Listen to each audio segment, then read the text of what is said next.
Le grand dialogue. Sigika Foba. Le grand dialogue de l'émission de débat du studio Tamani sur votre radio. Chenni Beri. Halud Mauni. Chenni Beri. Sigika Foba. Le grand dialogue. Le Mali a célébré aujourd'hui la Journée mondiale des droits des consommateurs. Quels sont les droits fondamentaux des consommateurs? Les Maliens sont-ils informés sur leurs droits?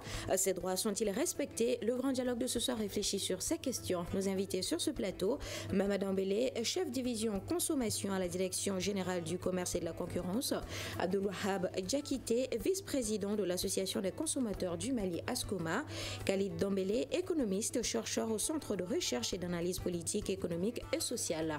Je suis Fatmata Togola. Le grand dialogue. Bonsoir et bienvenue. Nous ouvrons les débats avec vous, monsieur Mamadou Dembélé, vu qu'on a deux Dembélé sur le plateau. Alors, 15 mars, Journée internationale des droits des consommateurs. Pourquoi cette journée? Bien, merci mademoiselle, vraiment pour cette émission, n'est-ce pas? Pourquoi cette journée, n'est-ce pas, de droits des consommateurs? D'abord, le consommateur, c'est quelqu'un, n'est-ce pas, dont les avis avaient été ignorés à un moment donné, depuis longtemps, mais qui représente un élément important, n'est-ce pas, dans la même chaîne même des activités commerciales. Sans consommateur, il n'y a pas d'activité économique.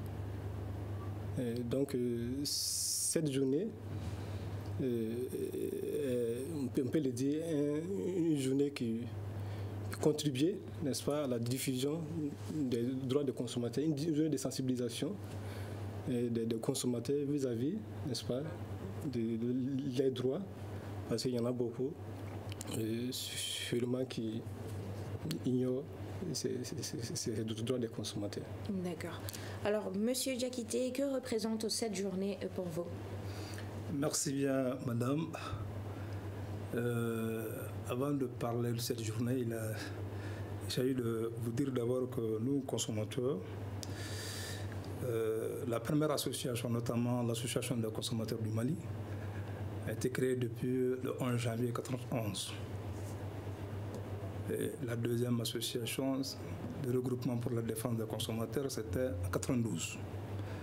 Et de 1992 jusqu'en 2015, les associations se sont battues pour la promulgation de la loi portant protection du consommateur. C'est uniquement en 2015 que cette loi a été promulguée par le président de la République. Nous avons pour but de promouvoir et de défendre les droits des consommateurs conformément aux principes directeurs pour la protection des consommateurs édité le 9 avril 1985 par les Nations Unies. Et en fait, c'est ce principe directeur qui consacre des droits fondamentaux des consommateurs du Mali et en général. Mais l'origine de ce droit tire ses sources du fameux célèbre discours du président John Kennedy prononcé devant le Congrès américain, effectivement, le 15 mars 1962. Il a dit ceci: c'est le groupe économiquement le plus important. C'est le groupe qui est touché par toutes les décisions des institutions publiques et des décisions privées. Mais hélas, c'est un groupe qui n'est jamais consulté. Donc il a sollicité devant le Congrès américain 4 droits. 4 droits. Il s'agit du droit à la sécurité. Pourquoi nous disons aujourd'hui que le consommateur a besoin de sécurité. Et tout ce qui se passe au niveau de notre République aujourd'hui fait déjà un clin d'œil par rapport à cette sécurité. Après cela, il y a le droit à l'information. C'est une obligation pour l'État d'informer le consommateur par rapport à tout ce qui se passe. C'est pourquoi nous sommes très étonnés quand, ces derniers temps, des images qui sortent portant sur l'anniversaire d'un dignitaire, mais malheureusement le gouvernement reste muet. Donc ça, c'est déjà une violation du droit à l'information. Il y a le droit au choix. Le choix, c'est quoi? Il doit y avoir une diversité de produits aussi bien que de services. Et c'est le consommateur qui doit faire un choix. Donc, après ce droit, il y a le droit d'être entendu ou le droit à la représentation. C'est un droit qui est méconnu, malheureusement par la majorité des Maliens et même nos amis les journalistes qui nous soutiennent. Ça, c'est le droit à la représentation. C'est ce qui fait aujourd'hui que les consommateurs sont souvent au centre des décisions, au niveau des conseils d'administration et des comités de pilotage.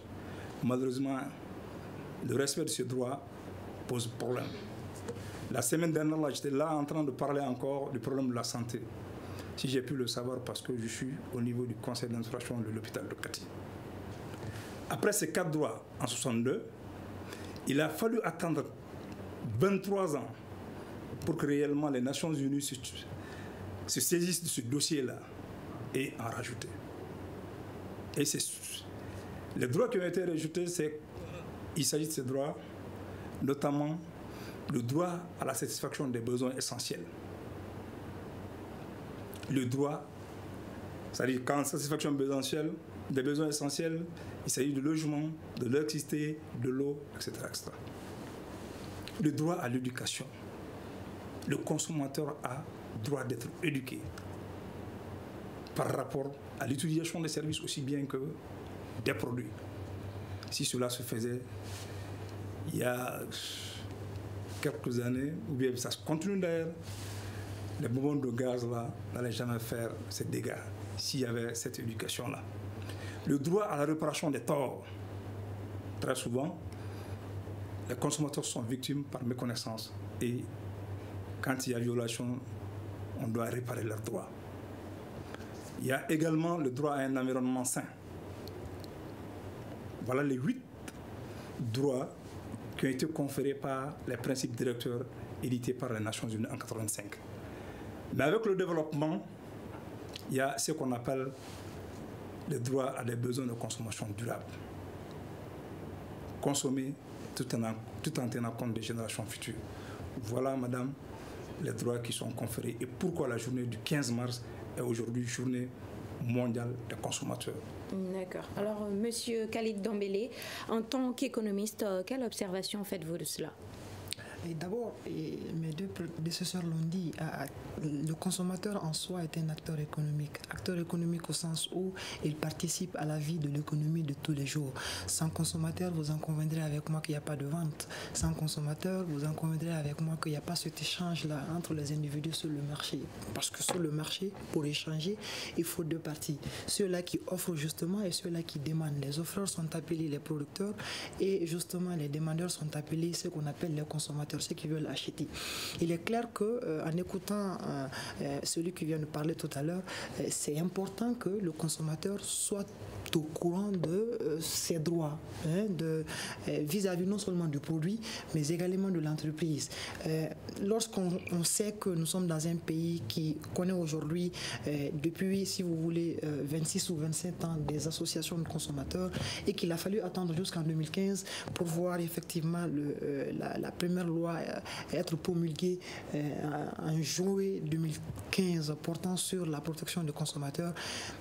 Mieux vaut tard que jamais, mais moi je dirais qu'on a mis trop de temps pour cela. Première des choses, mon observation. Seconde des choses, c'est le respect également vis-à-vis des articles qui se trouvent au sein même de cette loi-là. Quand vous prenez la loi, vous vous rendez compte qu'il y a un certain nombre de dispositions. Parmi ces dispositions, vous pouvez effectivement vous rendre compte qu'il y a des articles qui condamnent justement le surpoids ou le sur-mesure. Vous avez des articles qui condamnent justement les prix imposés. Vous avez des articles qui, si vous voulez, condamnent souvent les ventes liées, qui relèvent tout simplement au fait que parfois on part au marché, il y a de ces vendeurs qui nous disent si vous voulez acheter tel produit, il va falloir l'acheter avec un autre produit. Donc la vente, elle est liée. Tout cela, ce sont des pratiques qui sont interdites justement par la loi. Et au quotidien, les consommateurs sont confrontés effectivement à cela. Donc aujourd'hui, on se demande est-ce que ces lois-là ont été effectivement rédigées dans un beau dossier pour être déposées dans une placard aux oubliettes, ou bien qu'en est-il aujourd'hui? Dans la pratique, moi je pense que nous restons sur nos fins. Nous allons demander à monsieur Mama Dambélé de bien répondre aux questions, aux inquiétudes de monsieur Khalid Dambélé sur ce sujet-là. Ok, par rapport au respect de la réglementation, je dirais qu'il y a beaucoup qui font des efforts par rapport au respect de la réglementation, mais il y en a une bonne partie également, n'est-ce pas, qui je dirais, ignorent ou bien font fi, n'est-ce pas, de la réglementation qui est en vigueur en ce qui concerne la protection du consommateur. Nous, en tant que service chargé de la protection du consommateur, notre rôle, c'est de contraindre justement ceux qui veulent faire fi, n'est-ce pas, des dispositions réglementaires, à les contraindre à les respecter. Et pour cela, il y a des actions qui sont entreprises chaque jour, par la DGCC, afin de constater, n'est-ce pas, sur le terrain les manquements aux dispositions réglementaires. Et nous travaillons avec beaucoup de services dans ce sens. Vous avez évoqué la question des poids et mesures, n'est-ce pas? Il y a l'agence malienne de météorologie qui est là, avec laquelle nous travaillons. Et on peut dire que même si, n'est-ce pas, les moyens que nous avons, n'est-ce pas, les moyens que nous avons ne peuvent pas couvrir l'ensemble du marché, mais il y a des actions qui sont entreprises. Mais comment ça, les moyens que nous avons ne peuvent pas couvrir l'ensemble du marché? Est-ce normal? Bon, je ne peux pas dire oui ou non que c'est normal. Mais nous faisons avec les moyens que nous avons. Prenons le cas, par exemple, de l'article 48 par rapport même au retrait des produits périmés. Je dirais qu'on peut mettre, n'est-ce pas, l'ensemble des agents de la DGCC sur cette seule ce seul article et nous ne pouvons pas couvrir l'ensemble des marchés du territoire. Voyez-vous? Donc, les actions sont là. Peut-être que ce n'est pas perceptible par, n'est-ce pas, la population, mais des résultats sont accomplis. Des produits qui sont dangereux pour la santé, pour la sécurité des personnes qui sont retirés chaque jour du marché. D'accord. Voilà. Alors, M. Khalid Dambélé, êtes-vous convaincu des... Non, le truc, c'est que en écoutant effectivement monsieur Dambélé, on se rend compte effectivement que même les acteurs même du milieu voient effectivement qu'il y a la nécessité d'augmenter l'effort. Il y a la nécessité de... On ne peut pas dire effectivement en l'écoutant qu'ils ne font absolument rien. Mais cette question nous renvoie à la problématique du rôle régalien de l'État. Parce qu'après tout, un État est censé protéger ses citoyens. Cette fonction régalienne-là, si vous voulez, on remonte au XVIIIe siècle, on retrouve Adam Smith qui nous dit que l'État doit jouer ce rôle de gendarme-là. Autrement dit, protéger les personnes et leurs biens. Et défendre les droits du consommateur en fait justement partie. Si nous sommes au XXIe siècle, des choses qui ont été longuement discutées depuis le XVIIIe siècle, nous sommes au XXIe siècle, on se rend compte que ces choses ne sont pas jusqu'au présent pour des États comme nous satisfaites. Il y a lieu de se poser la question sur l'efficacité de l'État que nous avons aujourd'hui. sur le plan économique. Deuxièmement, lorsqu'on écoute effectivement M. Dambélé, on se rend compte que il y a un problème de... Est-ce que quelque part, il n'y a pas, au-delà des outils, est-ce qu'il n'y a pas un problème un problème pratique? Est-ce que sur le terrain, les agents sont mieux formés, mieux outillés pour non seulement... c'est vrai, ce n'est pas eux qui constatent forcément, mais après constatation, agir avec promptitude. Moi, je pense qu'aujourd'hui, les deux questions nous renvoient à la question de l'efficacité de l'État à justement protéger les personnes et leurs biens dans le jeu de l'économie. Oui, M. Diakité. Bon, en fait, comme je l'ai toujours dit, nous, au niveau de la société civile, nous n'avons pas cette attitude de parler politique, quoi. En fait, l'État est tout simplement faible, très faible. C'est pourquoi il y a ce constat. Je vais vous dire quelque chose. Ça ne demande même pas de choses. Hein. La loi a été promulguée en 2015. Mais compte tenu de la spécificité et de la pertinence de la location au Mali, nous avons demandé et obtenu auprès du gouvernement de prendre un décret spécial par rapport à la location à usage d'habitation. Mais tenez-vous, madame, bien, madame, depuis 2015 jusqu'à ce jour, nous sommes en train de nous battre, mais à présent, le document n'est pas sorti. Est-ce que ça, c'est un problème de moyens encore? On dit ça va au niveau du secrétariat général du gouvernement, à la présidence, ça descend, ça reva. Nous avons interpellé le ministre actuel du Commerce par rapport à ce dossier-là. Ça, c'est un premier point. Un deuxième point...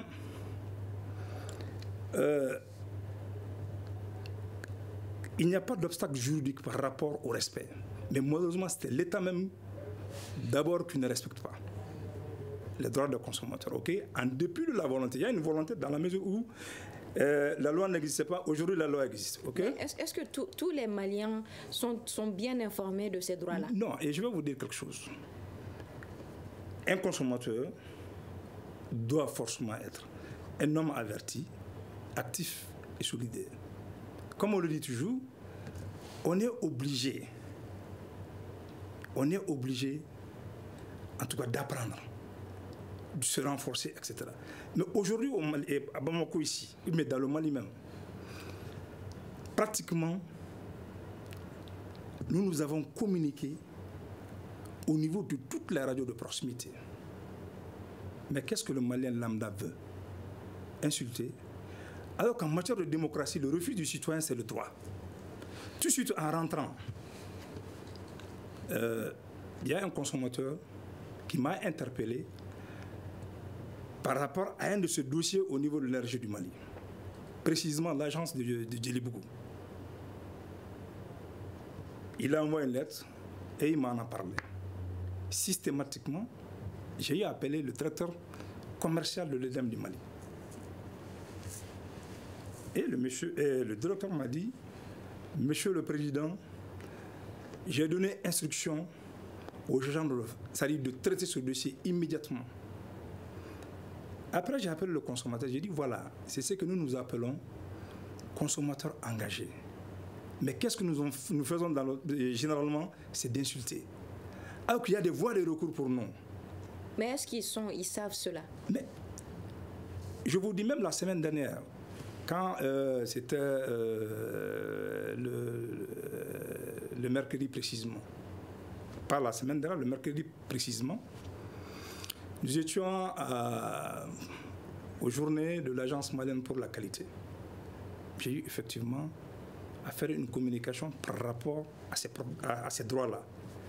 Et en introduisant ma communication, j'ai dit, attention, les leaders du mouvement consumérisme au Mali sont des cousins à plaisanterie de tout le monde. Ma salle est restée. J'ai dit non, parce que tout simplement, tout le monde dit, ils ne font rien, ils ne font rien. Alors que le consommateur doit d'abord normalement pouvoir se défendre. Nul n'est censé ignorer la loi. Les droits là, c'est des béabas. Quand vous partez au marché, vous voulez, par exemple, au marché, vous avez pris un produit périmé. Est-ce qu'on a besoin de vous dire que non, ce produit-là, vous ne devez pas l'utiliser, mais vous devez, en tout cas, porter l'information devant les services techniques ou les associations de consommateurs. Je pense que ça, c'est aussi simple que ça. Mais quand on le fait, systématiquement, si vous essayez d'appeler les services techniques, ou bien on dit, ah, attention, moi, je ne suis pas là à poser des problèmes aux gens. Donc, l'aspect socio-culturel est là. Voilà. D'accord, nous allons demander à M. Mama Dambélé de bien répondre aux propos de M. Diakité. Voilà, vous savez, au Mali, il a un peu évoqué, les Maliens n'ont pas cette culture de la plainte. Il a dit que, dans les textes, n'est-ce pas, même quand le consommateur a un problème avec un fournisseur, donc les services qu'il y a la DGCC, n'est-ce pas, il doit venir au niveau de ces services déposer une plainte, que ce soit verbale ou bien écrite. Mais est-ce réellement le cas? Non, c'est ce que je suis en train de vous dire. Nous n'avons pas cette culture de la plainte. C'est cela me revient aussi à répondre à la préoccupation de mon frère Dambélé, qui a évoqué l'efficacité, n'est-ce pas, de la DGCC. J'avais évoqué notre faiblesse en matière de moyens d'action. Vous savez, si nous, à travers les plaintes des consommateurs, nous pouvions diriger plus précisément ces actions-là vers des cas qui seraient plus visibles pour la population, qui seraient beaucoup plus pointus. Mais si ces moyens sont dispersés, n'est-ce pas, les actions seront vues comme des actions qui sont inefficaces au bout.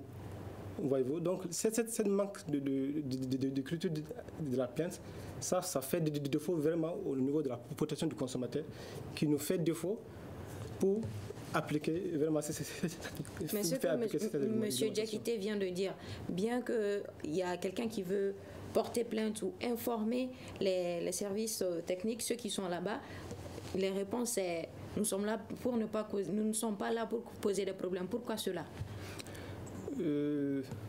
Bon, ces cas, je ne l'ai pas encore vu. Je ne l'ai pas non plus attendu si ce n'est pas aujourd'hui.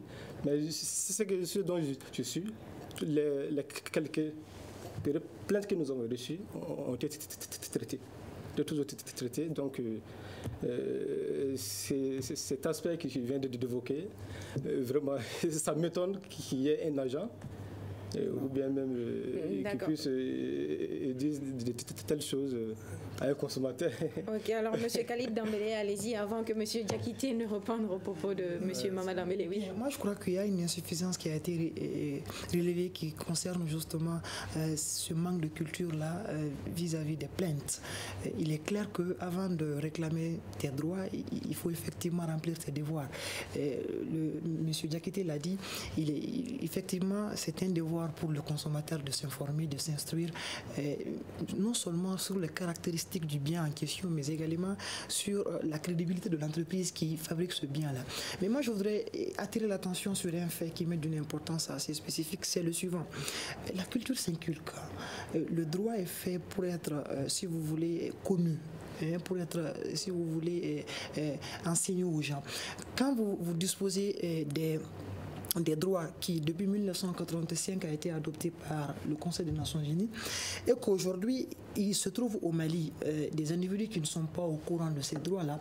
Deux choses l'une, soit tous les Maliens s'en fichent complètement de ce qu'ils mangent, soit l'État ne fait pas assez de sensibilisation pour justement faire de telle sorte que les gens puissent être au courant de ces choses-là. Mais est-ce que ce rôle-là incombe seulement l'État? Même pas. Les associations de consommateurs, justement, existent pour ce...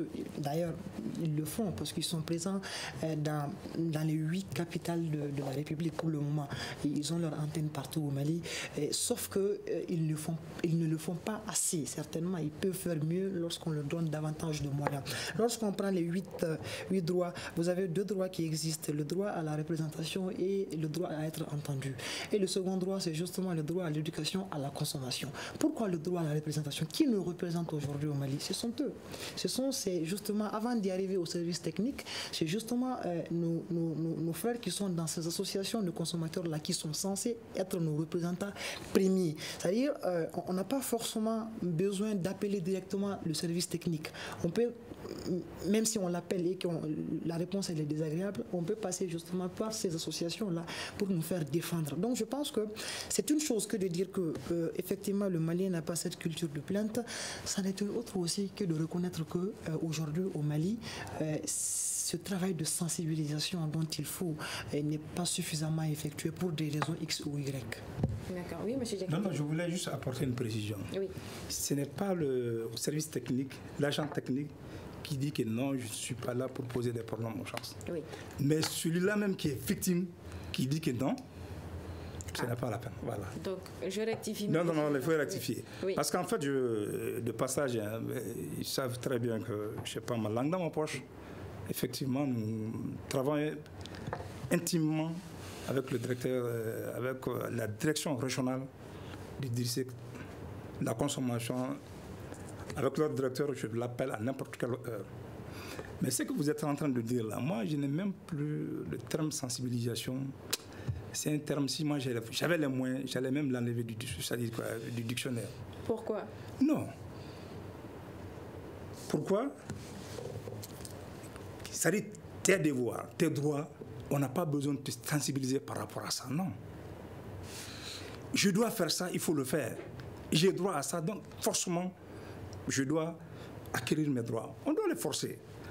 Ce qu'il est en train de dire, effectivement, les quelques personnes, ou bien les quelques consommateurs, en tout cas qui vont vers nous, effectivement, les services techniques sont disponibles par rapport à la prise en charge de leurs préoccupations. Ça, je le dis, honnêtement.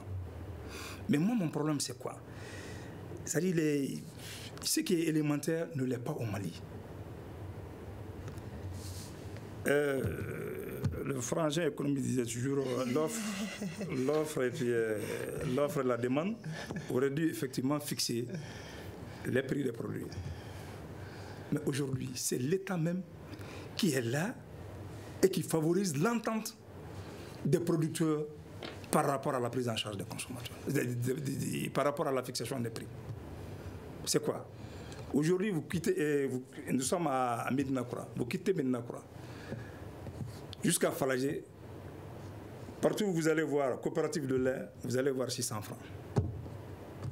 Pourtant, le commerce est libéralisé depuis 1992. Et tous les textes interdisent l'entente par rapport à la fixation des prix. Qu'est-ce que l'État fait par rapport à ça? Rien. Aujourd'hui, quand certains groupes veulent effectivement appliquer les textes qui ne vont pas dans le sens de la prise en compte de certains producteurs, systématiquement il y a blocage. Mais l'État ne peut pas les défendre. Donc, c'est pourquoi je dis, c'est l'État plutôt, l'État est en cause. Sinon, le respect même, quand tu prends d'une manière générale, incombe aux 3 parties. Les pouvoirs publics, les producteurs de biens et de services et les consommateurs eux-mêmes. Mais malheureusement, aucun acteur ne joue à hauteur de souhait son rôle. Les consommateurs, c'est quoi? C'est pour dire, on s'assied autour du thé pour dire qu'ils ne font rien. Quand vous les appelez pour défendre leurs propres intérêts, ils disent non, ce n'est pas la peine. Les producteurs des biens et de services n'ont que faire des textes qui sont là. Et l'État également, qui a eu à adopter ces textes-là, a peur de les appliquer. Voilà la situation. Alors, M. Dombele, pourquoi cette crainte-là de l'application de ces textes? Comme M. Diakité vient de le dire. Il n'y a pas une crainte au niveau de l'État de faire appliquer les textes. Mais pourquoi l'association des consommateurs pense le contraire?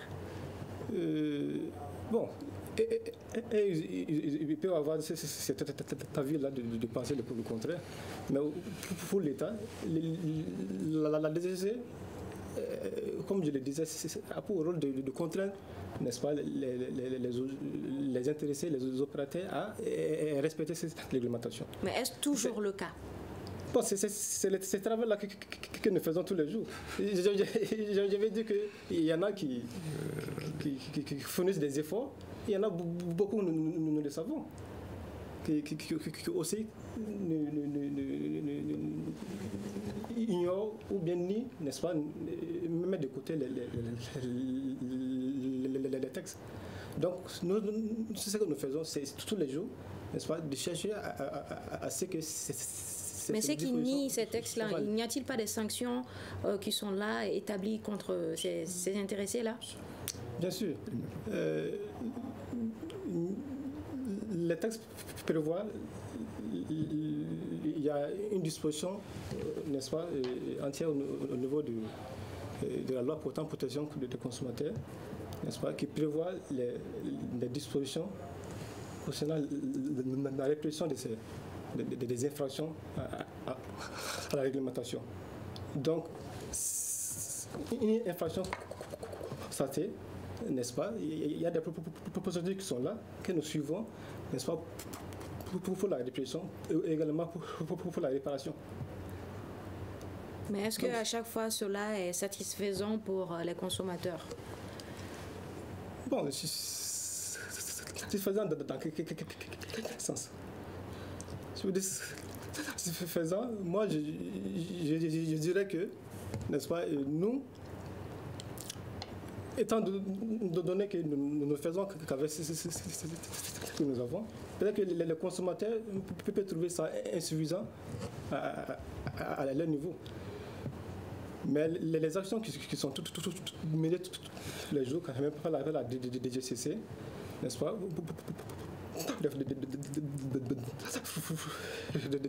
de fruits sur les marchés. D'accord. Voilà. Oui. Monsieur Khalid Dambélé? Oui, suffisant, pas suffisant. Monsieur Maman ne dira pas le contraire, qu'effectivement, il faut faire mieux.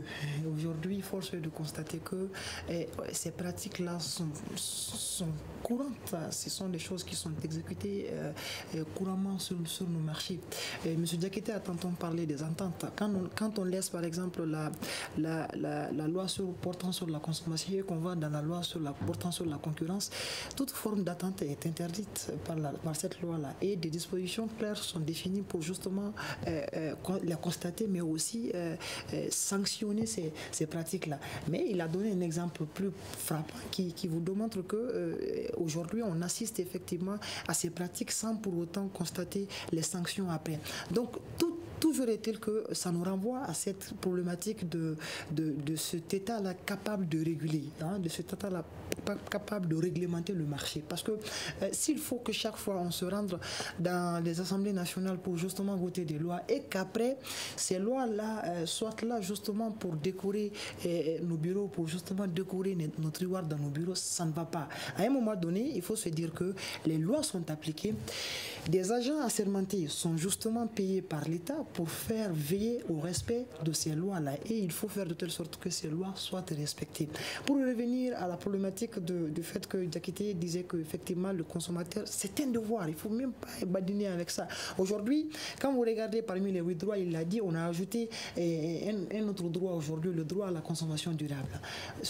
La consommation durable fait référence à ce type de consommateur-là qui veille justement sur non seulement son bien-être, mais le bien-être des animaux. Vous avez des gens qui se disent végétariens. Vous avez des gens qui se disent qu'ils ne mangent pas, par exemple, qu'ils ne mangent pas de la viande. Donc, c'est de leur droit le plus absolu. Et ils estiment que manger viande, en cela, ils voient du mal en cela. Donc, pour dire que quand on regarde ça, mais pour atteindre ce stade-là, savoir que tu dois forcément être ce genre de consommateur authentique, naturel, ce genre de consommateur qui s'efforce à ne pas manger des choses qui portent atteinte à la vie des autres animaux, il faut aussi atteindre un degré d'instruction. Aujourd'hui, vous en conviendrez avec moi que nous sommes dans une société qui frôle l'extrême pauvreté. 49% des Maliens vivent sous le dessous du seuil de pauvreté. Comment, dans cette situation, vous pouvez dire aux gens de ne pas, par exemple, manger de la viande? Encore faut-il qu'il ait autre chose que cette viande-là. Donc moi, je pense qu'il faut se travailler davantage de sensibilisation. Je ne nie pas, effectivement, le travail que le tonton avec son équipe effectue tous les jours. Mais je pense qu'il peut faire mieux avec... Peut-être que jusque-là, ils sont en déficit de moyens, certainement, mais ils peuvent faire mieux que tout ce qu'ils font aujourd'hui. Et ce travail-là, même pas au Mali, ça se passe dans tous les pays sérieux au monde. Vous avez des associations de consommateurs, bien que ce soit des pays hautement instruits, qui continuent à sensibiliser davantage les consommateurs vis-à-vis des dangers de tel ou tel bien, vis-à-vis justement de leurs droits et aussi de leurs devoirs. Donc, c'est un travail quotidien. Mais l'aspect que M. Diakité vient de nous évoquer tout de suite en disant que même s'il y a des gens qui veulent porter plainte, arriver là-bas, après ils disent que non, c'est pas la peine, on ne veut pas poser de problème à quelqu'un. Comment on peut défendre le droit de ces intéressés-là? Mais c'est là où la raison d'être justement de ces associations doivent se justifier, parce qu'en soi, les membres de ces associations sont censés être des éducateurs, des gens qui agitent des consciences des consommateurs. Au début, c'est pas facile. Au début, il y a des blocages. Au début, il y a des gens qui sont, vous m'excusez pour le terme un peu têtu, qui se disent, bon, écoutez, c'est bon, moi, je ne veux pas continuer à porter plainte. Mais il faut que ces gars et les éléments qui constituent ces associations comprennent que c'est aussi de leur devoir que de pousser le consommateur à prendre conscience qu'il doit forcément porter plainte pour que de telles pratiques cessent. Alors, nous allons demander à M. Diakité de nous parler un peu de ce que vous faites face à ce genre de situation. Non, en fait, lui, il peut ne pas porter plainte. Mais nous pouvons juste aller informer les services techniques par rapport au retrait de ces produits-là, ou bien par rapport à un produit défectueux dans un rayon. Il y a un cas qui s'est même passé, c'était même un agent de services techniques, un agent même de la Direction générale du commerce. Il m'a appelé par rapport à un produit, c'était un téléphone. Il a payé le téléphone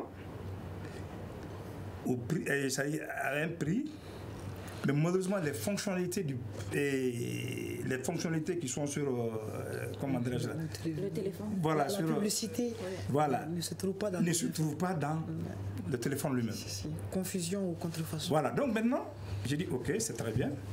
Immédiatement, j'ai appelé lui il est au niveau de la direction générale, mais j'ai appelé le directeur du district de Bamako. Parce que quand il y a des problèmes au niveau du district, nous n'avons pas besoin de voir le directeur national. Mais si c'est un problème d'international, nous travaillons en ce moment avec le directeur général. Donc, comme c'est un problème qui relevait du district, j'ai appelé le directeur du district. Je lui ai dit, bon, il y a ça, il y a ça, il y a ça. Il dit, ok, il n'y a pas de problème. Systématiquement, il m'a donné le nom d'un de ses chefs de division. Je suis rentré en contact avec le chef de division et nous avons tout fait pour que le monsieur nous emmène son produit, mais il a refusé. Et quelques jours plus tard, on attend il était parti voir le ministre par rapport au problème. J'ai dit non. Nous aussi, nous allons attendre le ministre. Si jamais il y a des problèmes au niveau du directeur régional, donc à ce moment, nous allons nous lever. Ouais. Pour dire que souvent, c'est-à-dire, on laisse le côté plainte, mais on essaie de faire en sorte que les autres consommateurs ne soient pas abusés par rapport à ce genre de situation. C'est ce que nous faisons. D'accord. Alors, oui, monsieur Mamadou Ambélé. Oui. Bon, les cas qu'il vient d'évoquer par rapport au téléphone, au niveau des textes, il s'agit de ce qu'on appelle la publicité mensongère. Maintenant, par rapport au traitement des plaintes, n'est-ce pas, c'est sûr, ça peut prendre du temps. Traiter une plainte, ce n'est pas une journée, ce n'est pas une semaine. Ça peut prendre le temps que ça va prendre. Et ça nécessite souvent des investigations sur le terrain à lesquelles même les chefs de division ne participent pas. Peut-être que vous avez approché un chef de division, mais qui a ensuite envoyé des autres agents sur le terrain pour traiter, n'est-ce pas, la plainte en question. Non, vous ne m'avez même pas compris. Non. Oui, allez-y. Je pense que M. Mamadou Dambélé n'a pas bien compris. Pas bien compris, hein? Oui. Le service technique n'est pas en cause, hein? Ah, ok, très bien. C'est le plaignant même qui est censé nous défendre un jour parce qu'il est au niveau de la Direction générale du commerce et de la concurrence, qui est censé nous défendre et qui a peur d'appliquer les textes. C'est-à-dire qui ne veut pas que son collègue du service n'applique pas les textes. C'est ça le problème. Et à fortiori un citoyen lambda, M. Dambélé. Donc, si je comprends bien, c'est l'agent qui n'a pas porté l'information. Non, l'agent a porté bien, mais l'agent pensait que les associations de consommateurs ne faisaient rien. Mais malheureusement, il est tombé sur moi-même. Donc systématiquement, moi, je suis rentré en contact avec le directeur du district, qui a immédiatement réagi. Mais malheureusement, l'autre là, non. C'était pas le service technique qui était en cause, mais plutôt le consommateur qui est de surcroît un agent de la Direction générale du commerce. Et il doit être de Ménaka ou quelque chose comme ça. À quoi doit-on s'attendre, vu que si les plaignants même sont peut-être même des agents de cette direction qui doit défendre les causes des associations qui ne veulent même pas, qui ont peur d'appliquer les lois? Bon, peut-être que c'est un agent qui n'avait pas confiance à l'information, la véracité de l'information. Mais pourquoi porter à l'association? En tout cas, je ne sais pas ce qui s'est passé exactement, mais dans tel cas, un agent assermenté, n'est-ce pas, peut effectuer des investigations, même par rapport à ça, n'est-ce pas, à son niveau, avant même d'arriver au niveau du service. Maintenant, dire qu'il a eu peur, je ne pense pas qu'il a eu peur vraiment de porter, n'est-ce pas, la question auprès de son chef de service. D'accord, voilà. Malheureusement, nous sommes rattrapés par le temps. Monsieur Diakité, qu'attendez-vous de la division consommation pour le respect des droits des consommateurs? En fait, il y a eu des réformes, et ces réformes-là également ont été initiées par rapport aux différents plaidoyers, aux différentes interpellations par rapport à la faiblesse. C'était dans le temps la direction nationale. Et aujourd'hui, c'est la direction générale. Donc, qui dit direction générale dit renforcement de compétences et puis en termes de moyens financiers aussi bien qu'en termes de ressources humaines. C'est de cela que nous attendons, l'application des textes, c'est tout. D'accord. Alors, Monsieur Mamadou Dambélé, que comptez-vous faire pour la satisfaction des requêtes des consommateurs? Nous sommes toujours sur les terrains par rapport à ça, par rapport à l'application au respect, n'est-ce pas, veiller à ce que les intéressés respectent la réglementation. Ça, c'est notre travail que nous faisons tous les jours. Voilà, donc, vous convenez avec moi que c'est sûr qu'il y a des efforts encore qu'il faut fournir, mais nous sommes toujours là-dessus. Et je pense que les consommateurs peuvent compter sur la DGCC par rapport à ça. D'accord. Oui. Alors, Monsieur Khalid Dambélé. Oui, la loi, elle est dure, mais c'est quand même la loi. Quand on vote des lois, il faut les appliquer, pas seulement vis-à-vis de ce consommateur, mais dans tous les secteurs au Mali. Il y a cette insuffisance-là qu'on constate. Pour revenir, juste pour faire très vite, revenir au cas de l'agent, là, on voit effectivement qu'il y a quand même une sorte de crédibilité même de ces agents assermentés aujourd'hui qui, à travers l'exemple de M. Diakité, est à remettre en cause. Un agent qui porte plainte après décide de laisser tomber. Si un agent fait cela, un simple consommateur va faire quoi? Donc je pense qu'aujourd'hui, au-delà cas de l'application de ces textes-là, les agents assermentés, on doit juger de façon plus précise leur moralité, leur crédibilité pour leur confier de telles fonctions qui aujourd'hui représentent beaucoup pour l'État. Et cela me fait à ce débat sur la Journée mondiale des droits des consommateurs. Un grand merci à nos invités. Mamad Dembélé, chef division consommation à la Direction générale du commerce et de la concurrence. Abdelwahab Diakité, vice-président de l'Association des consommateurs du Mali, ASCOMA. Khalid Dembélé, économiste, chercheur au Centre de recherche et d'analyse politique, économique et sociale. C'était une présentation de Fatmata Togola à la mise en onde de Salim Diouara. La régie est assurée par Mamadou Ouattara. C'est une réalisation et une coordination de la rédaction en chef de studio Tamani. Le grand dialogue. Le grand dialogue de l'émission de débat du studio Tamani sur votre radio.